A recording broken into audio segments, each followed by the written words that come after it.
भारत माता की जय श्री राम, जय जय श्री राम, जय जय सिया राम, नरेश्वरी मात की, अंबे मात की। मित्रों, અત્યારની સમગ્ર દેશમાં લોકશાહીને બચાવવા માટે લોકશાહીની ચૂંટણી જ્યારે નરેન્દ્ર મોદીની આગેવાનીમાં ચાલી રહી છે, આપણા બનાસકાંઠાના લોકસભાના ઉમેદવાર બેન શ્રી રેખાબેનનું આજે નામાંકન ભરવાનું છે.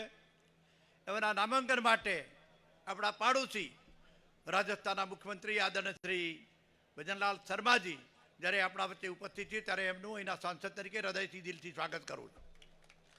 સન્માનીય મંચ ઉપર બિરાજમાન બધા જ આગેવાનો, સંસદ સભ્યો, પૂર્વ સંસદ સભ્યો, ધારાસભ્યો, સમગ્ર જિલ્લાનું ક્રીમ, જુદા જુદા સમાજના અગ્રણીઓ અને સમગ્ર પંથકમાંથી એક ગામ પણ એવું જ્યાં બાકી નથી ત્યાંથી આવેલા બધા જ મારા વડીલો, મુરબ્બીઓ, યુવાન દોસ્તો, ક્યાંય સરપંચો હશે, ક્યાંક સહકારી ક્ષેત્રના આગેવાનો હશે, ક્યાંક સમાજના ધણીધોરી હશે. અત્યાર સુધી ચૂંટણીઓ લડી છે, લડાવી છે ને એમને બેહાડનાર પણ તમે બધા છો. બધી જ ચૂંટણીઓ તમે લડ્યા છો, લડાવી છો. ક્યાંય પંચાયત હશે, ક્યાંય તાલુકો જિલ્લો હશે, ક્યાંય લોકસભા હશે, ક્યાંય ધારાસભ્ય. એવા બધાને મિત્રો આપણને રેખાબેનના ઉમેદવારી પત્ર ભરાવા એમને સમર્થન આપવા આવ્યા છે. બધાનું મિત્રો સ્વાગત કરું છું, આવકારું છું. અને પત્રકાર મિત્રો, આપણે આપણા મુખ્યમંત્રી શ્રી ભજનલાલજીને પણ સાંભળવાના છે. આપણા બળવંતસિંહ રાજપૂત, આપણા કેબિનેટ મંત્રી પણ ઉપસ્થિત છે.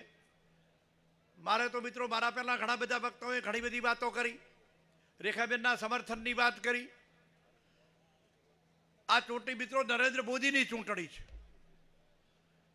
એક બાજુ કોંગ્રેસ અને એક બાજુ ભાજપ. રેખાબેન નરેન્દ્ર મોદીના કમળના ઉમેદવારનું માત્ર પ્રતીક છે. મારે તો મિત્રો કેવું છે કે 22ની ચૂંટણીમાં 182માંથી કોંગ્રેસે માત્ર 17 બેઠક લીધી. એ 17માંથી 4 જણે ચાલુ ધારાસભ્યોએ રાજીનામું આપ્યા. કોંગ્રેસમાં ધારાસભ્ય તો હતા જ. બીજી ઘણી વાતો એટલે નથી કરતો કે તમને બધાને ખબર છે કે અમને ભણાવો એવા બેઠા છો,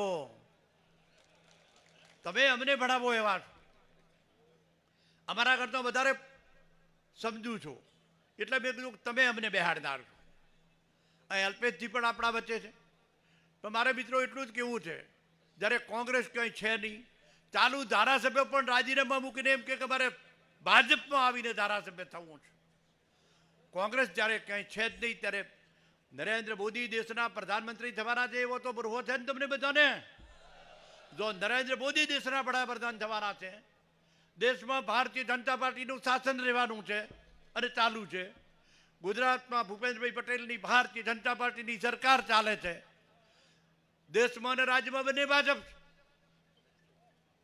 જ્યારે ભાજપની સરકારો બે જગ્યાએ હોય, કોંગ્રેસ કંઈ છે નહીં, મારું ને તમારું ભલું કરવું હોય તો મિત્રો ભાજપ વગર ઉદ્ધાર નથી. બીજી વાતો નહીં કરું, પણ એટલું કહું કે મિત્રો અત્યારે તમે જે પાણી માંગો છો, પાણીની વાત કરો છો, તળ ઉડગિયાની વાત કરો છો, કોંગ્રેસનું શાસન હોત તો પાણી ભાળોત નહીં, પાણી આજે પણ ન હોત. હું કોંગ્રેસમાં ધારાસભ્ય હતો મિત્રો, 95થી કોંગ્રેસમાં રહ્યો છું. પરબતભાઈની સમગ્ર ઉત્તર ગુજરાતના આગેવાનો કડાના હાઈ લેવલનું પાણી બનાસમાં અને ધરોઈમાં નાખવાની વાત કરતા હતા ત્યારે કોંગ્રેસના આગેવાનો એમને બોલાવીને કીધું કે માગણી તમારી બંધ કરો, પાણી આપી શકાય એમ. પાણી માગવાનું જો કોંગ્રેસે બંધ કરાયું છે, જો મળદ બિરલો ઉત્તર ગુજરાતના મુખ્યમંત્રી બન્યા. નર્મદા ડેમની ઊંચાઈ વધારવા માટે ઉપવાસ ઉપર બેઠા. નર્મદા આવી અને સુજલામ સુફલામ પણ એમના ભેજાની પેદાશ. અને એટલા માટે મિત્રો આ ચાલુ ચાલે. નરેન્દ્રભાઈ નક્કી કરીને જે ગયા હતા 5,400 કરોડ 5400 કરોડ સિંચાઈના પાણી માટે બનાસકાંઠા જિલ્લાને જુદી જુદી યોજનાઓ, થરાદ અને ધાનેરાનો તળાવો ભરવા માટે 1400 કરોડ હોય, દિયોદર માટે 1200 કરોડ હોય, મલાણા હોય, કર્માવત હોય, આ બધાના માટે જ્યારે આ બધું જ જ્યારે કર્યું છે ત્યારે ક્યાંક ક્યાંક મિત્રો મારી તમારી લડાઈ હોય છે.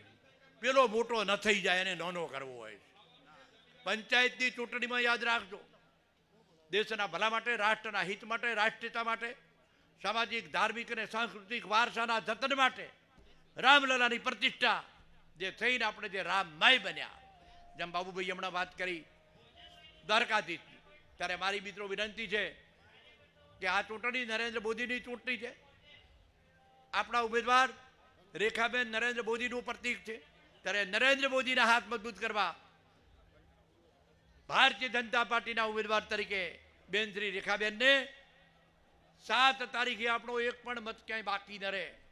જંગી બહુમતીથી જે પાટીલ સાહેબે નક્કી કર્યું છે કે 5 લાખ કરતાં વધારે, અને એ મારા પ્રમુખ તરીકે છે કે 7 લાખ કરતાં વધારેની લીડ અપાવવાની છે. ત્યારે અહીં બેઠેલી ટીમ તમે ગામે ગામ મિત્રો નક્કી કરો તો એમાં કોઈ બાંધો ક્યાંય મને દેખાતો નથી. ત્યારે રેખાબેનને વિજય બનાવવા સમર્થન આપવા માટે ખૂબ મોટી સંખ્યામાં, વિશાળ સંખ્યામાં આપ બધા આવ્યા છો. રેખાબેનને જંગી લીડથી જીતીને રેખાબેન રૂપી એક કમળ નરેન્દ્ર મોદીના હાથમાં ચરણોમાં આપીએ એવી આપ સર્વેને આપના સાંસદ તરીકે વિનંતી કરું છું. બધાનો ખૂબ ખૂબ આભાર. ભારત માતા કી